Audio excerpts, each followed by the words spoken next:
Welcome back, guys. Today I have another deck profile for you. This one comes from, one of our local players, nationally qualified, Alejandro Ziegenhurt. He was on our podcast.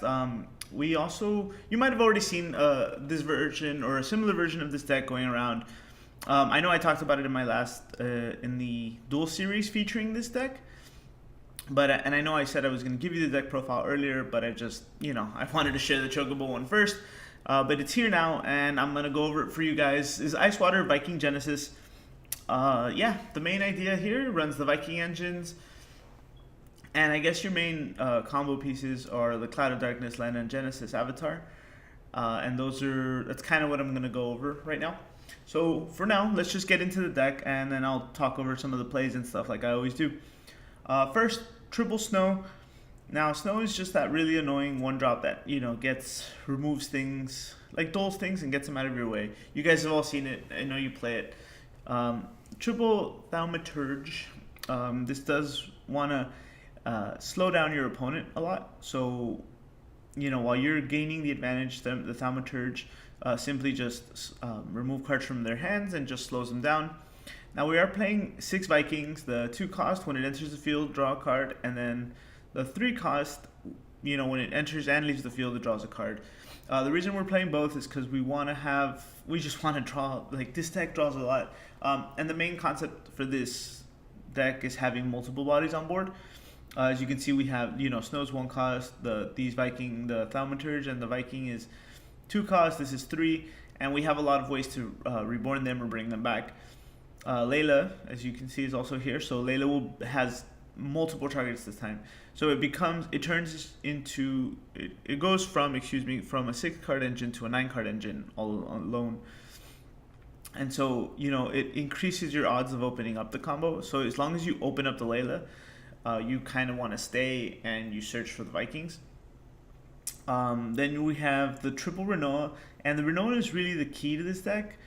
Renoa is probably the most important card aside from everything else. Everything else just does things, but Renoa makes you win games. Makes you win the game pretty much. So her abilities, when she comes on the board, you can, I guess, blink or flicker one of your forwards, causing them to leave the field and reappear as a new card and getting on summon effects. And with the Vikings, for example, you'll be able to draw multiple cards, and the Thaumaturges, you can have your opponent discard another card if you felt like it. And we'll go on to the bigger pieces. So Cloud of Darkness, like I said, the idea is to get a lot of bodies on board. Excuse me. And when Cloud of Darkness enters the field, it reduces something's power by 2,000 for every forward you control. So let's say you have a Thaumaturge, Layla, Viking. When you drop Cloud of Darkness, that's 8. If you manage to pull off the Renoa, that's 10,000. So you pretty much use it to break stuff, and kind of even on your attack, when you attack with Cloud Darkness, you're reducing 3 to 5 on average, like anywhere in that range of power reduction to one of your opponent's forwards. So you really want to get in there. We are playing 2 Lena, only 2 Lena because it's not the 2 cost. You only have the Vikings really as the targets aside from her reborn ability, but it's not really primarily focused on that one. It's just there for support to get more bodies on board as well. And then the main concept here is the Genesis Avatar, and the Genesis Avatar, it'll deal half of your opponent's forward's damage. I believe it rounds up, and when you Renoa that, you can do that twice, causing them to break. You'll pretty much board wipe them. It does seem a little costly because this is an expensive card, but it doesn't seem so expensive when you have so many cards in your hand at once, or when you're drawing so much and you're setting up faster. It's pretty simple. And then we're playing the 1 Kefka. The 1 Kefka is it's also a tech there to, when you're not getting the other pieces. Like, let's say you have a Thaumaturge that's kind of not doing anything. Your opponent has something already too strong and you can't deal with it. And same thing for the Vikings. You can always pop, one of the Vikings, the Thaumaturge, or any of those cards, and use Kefka to break something, and then you can Renoa it to break something again. So a lot of, like I said, Renoa is the key piece here, but all of these on summon effects are what's kind of makes the whole deck go. Some of you who play Hearthstone call them battle cries, but that's, battle cries. All you want to use all these battle cry effects. That's it for the forwards.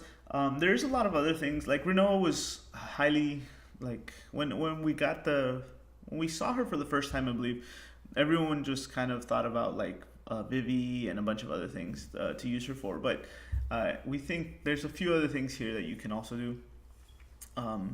I know a lot of people are playing triple Nidhogg now, like the ones we've seen before. Like the first time we saw this deck was at the Pulse Cup. It had a Nidhogg in it, and yeah, you can obviously do that because you can always Nidhogg and then Renault the Nidhogg as well. And going forward, that's probably some of the changes, or for other people, the changes that people have made to this version of the deck. But yeah, going into the backups, we have triple Gladiator just to get back any of the standard units from the grave. 2 Jilin Bot just in case. There's really just there for more of a protection thing. And we have the triple Time Age. The Time Age is just as important as the Renoa. Imagine having to be able to do that 3 times. Like you can Renoa and then Time Age, or like summon something, have its effect, then Renoa it, and then Time Age it, and then it just, you get those on summon effects 3 times, and it's pretty insane. The triple brand for the EX burst mainly, but it also helps you search. If you're completely like can't find the Viking, then yeah, that'll get you there. And triple devout, also just as important as the Renoa. Sometimes you won't even deploy Renoa like from your hand by paying CP. You'll pitch her and something else to put devout on the board, leave her in the grave, almost like leaving her like a loaded gun, as Alejandro likes to say. And then when you're ready, you shoot the devout to shoot the Renoa. So yeah, it's part of the combo. It's very important at 3. One Meryl Wib and 1 Ysael. Also just to help you find the key pieces. Merlwib will get you the Cloud of Darkness or the Lenas or even the Layla if you can't draw it, but you have the Vikings. And Ysael will help you get the Renoa, Genesis, and yeah, those are the important ones too. So if you can't get those, that's what's there for you. Now the one interesting one is the Hilda. I thought it was silly at first because it's so expensive, but the idea behind it is that you're gonna end up drawing. I thought also when I read the card the first time, I thought it said draw up until you have 4, but it says draw up to 4, equal to the number of 4s you have. So that was my fault in my initial look on the card. But going over it again, it is a great card in this deck because again you'll have multiples, all these forwards on the board, and it's just, I don't know, man. Drawing that many cards and giving yourself that many opportunities to play things in one turn. I believe the record is like 13 cards that Alejandro drew in one turn to like play everything and clear the opponent's board. But I think the most I've done was like 10 to 11, and that's either way. That's a lot of cards to go through in one deck, and that's a lot of plays that you're able to do. But yeah, so the Hilda's there for that just in case. And then just real simple, the summons is triple Mateus and triple Shiva. They're just there to help, bully out the stuff your opponent has until you get your pieces. So for example, the Mateus will, when you're only attacking with Snows and Thaumaturges, Snow will, let's say your opponent has 2 on board, Snow will do 1, and then you Mateus the next one. Same thing for Thaumaturge. If you have, Thaumaturge Vikings, you can swing and then just break and kind of help get over stuff until the other. And then the Shivas are there to help push for game, obviously. Let's say you have like 5 things on board and you've already been poking for a few points of damage, then, if your opponent tries to drop multiple things, you'll have, Snow attack Dole 1, and then you can Shiva to Dole the other 2, and that'll pretty much put you in a situation for victory. So those can also be, I've also considered other things myself for this.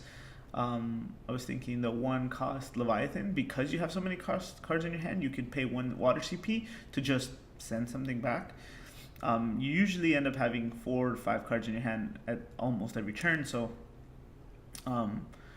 yeah, it just makes sense for something like Mateus is 1 cost, which is why we have it, and she was 2 cost, but another good idea would be another 1 cost summon, like another water maybe, to help balance out the colors if you're interested, would be the 1 cost Leviathan, and I think that's something we can consider. But yeah, this is the deck. You guys have seen it. I'll put the link in the description. For the Duel series, so you can go over it again, so you can see how it plays a little bit. but it's super fun. It's very competitive. It's also very annoying to deal with. You guys have to be prepared for a deck like this. Going to any local event, I'm sure if anybody, if they keep up with the scene, the player, someone's going to be playing it every now and then. So you're going to have to, you should learn it, you should play it, test it, see how to deal with it. There's a lot of things to do. I'm putting this out there because as much as I like this deck, everyone needs to know the main way to deal with this deck is to find a way to remove, the engine. So I think that's why at the Post Cup the win deck, that mono win deck, did so well. I believe it had the white mage, the new white mage, that when it enters the field, it removes something from the grave, and then when you can pay 1 CP to remove something from the grave. What's really cool about that is that, let's say your opponent pitches Viking for Layla, and then targets the Viking, you can respond with that 1 to get rid of it so they don't draw it. Same thing with the Renoa. If your opponent devours into Renoa, you can get rid of the Renoa, and that's pretty much one of the main ways to deal with this. You can always try to be counter aggressive. I know some people are saying you can play Dark Lord or what's the other one? I'm pretty sure it's just Dark Lord for right now. But they say Lightning has Cyclops against these things too. Anything that deals with low costing, low number bodies is also really good. If some people, I know, so I've noticed in a lot of FF decks now, they've been playing Hellsvagger. That's also a good card. It helps just pretty much remove their whole break zone, and then that's it. They have nothing to bring back or to play again or whatever. It's feeling like a Macrocosmos kind of meta shifting right now, where it's important to start targeting stuff like that. I know some Lightnings play Enuo. Enuo does the same thing. It's a little slower, but it still gets the job done. But yeah, so that's it. I'll just go over some of the plays real quick for you guys, and then you can test it out yourself. Alright, and now I'm going to go over the combos real quickly for you. Now I don't have the deck build at the moment, so this is another way I can show it to you. And we're, again, just going to talk about some of the key plays, some of the things you're going to be looking for. And the first one is obviously the main draw engine, Layla Vikings. You play the Layla, you get the Vikings, and you draw cards. It's pretty simple. Again, I'm sure you guys have seen it, and that's the way it works. The next thing is actually going to be Renoa and Viking. So Renoa again is the key piece to this whole deck, and when Renoa enters the field, choose a forward other than Renoa you control, remove it from the game, and then play the remove forward onto the field Duel. So when you do this with Viking, you will draw 2 cards when Viking leaves the field, and then when he comes back onto the field. And then he'll again let you draw another card when you get rid of him again, like let's say if he blocks an attack or gets destroyed or whatever. So in total that's 3 cards that you're drawing, 4 that you can draw off of one Viking, one of these 3-cost Vikings. And that's one of the things Renoa does for you.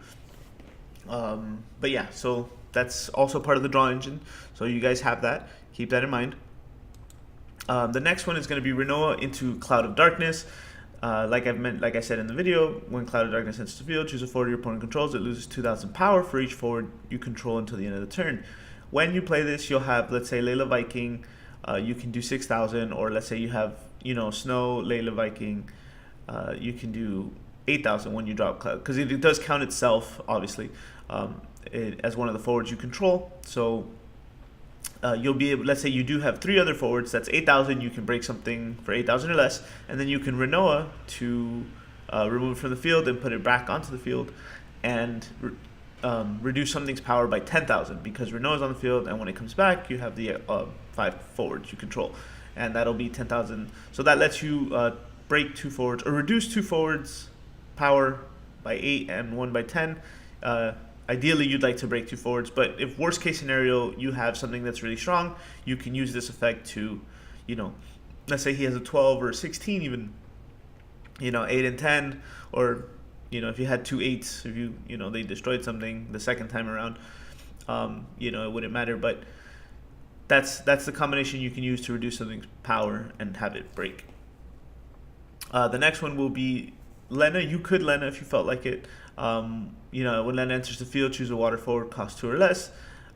This is just, you know, you can get the Vikings back, or let's say you did play something else into you. Like, let's say you guys saw this deck and you wanted to change something. You know, add Fame Mimic Go-Go, Dancer, Orator, anything like that, or any of the water to even Ephemeral Summoner. I don't know. You know, you guys know Knight. Let's say you wanted to play the Knight. You can Renault into Lena and draw, you know, get 2 forwards back this time. We also have the main one, which is Genesis Avatar. And this is the printing you see here is the correct printing now, because it didn't say deal damage to each forward before. So I'll read it to you. When Genesis Avatar enters the field, deal each forward your opponent controls damage equal to half of its power. So again, what I mentioned is a board wipe. You will summon Genesis Avatar. It will deal half of their damage, rounding up, and then you will do it again with Renoa. That rounds out all their damage. This doesn't work if they have Minwoo, unfortunately, or Cecil, but this does, for the most part, kill everything. So yeah, this is the board wipe. And then, of course, we have the Kefka. And what I didn't mention in the video is that in case you are playing a monster deck for whatever reason, you can put Kefka also breaks monsters. So let's say you summon Kefka and Kefka broke, let's say an Emperor or something, you could then Renoa into, you know, into the Kefka to break a monster if they were playing anything like that. So it's a good way to get rid of stuff, I don't know, Jaspers or anything really that you might find annoying. So, you know, destroying 2 things from the Kefka is also really good. That's going to wrap it up for the combos. It's pretty simple, guys, again. So give it a try, make changes. You know, if you want to share what you're building, let me know. I'd be happy to check it out. And yeah, thanks.